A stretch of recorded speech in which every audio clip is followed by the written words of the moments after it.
आलूआ बहाने मछली किया देला राजा जी। आलूआ बहाने मछली किया देला राजा जी।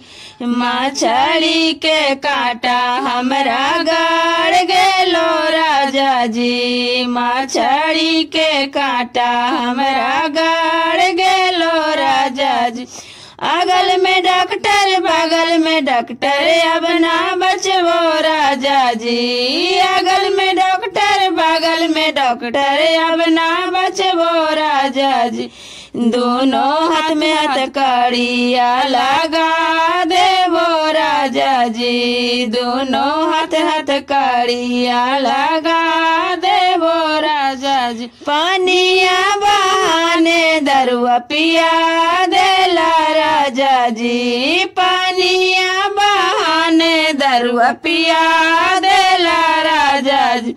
दरुआ के नासा हमरा चढ़ गेलो राजा जी। दरुआ के नासा हमरा चढ़ गेलो राजा जी। अगल में डॉक्टर बगल में डॉक्टर अब ना बचबो राजा जी। अगल में डॉक्टर बगल में डॉक्टर अब ना बचबो राजा जी।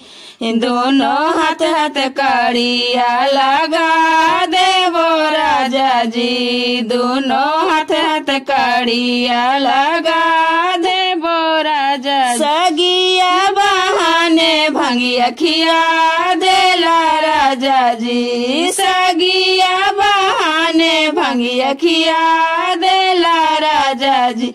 भांगिया के नासा हमरा चढ़ गेलो राजा जी। भांगिया के नासा हमरा चढ़ गेलो राजा जी। अगल में डॉक्टर बगल में डॉक्टर अब ना बचबो राजा जी। अगल में डॉक्टर बगल में डॉक्टर अब ना बचबो राजा जी।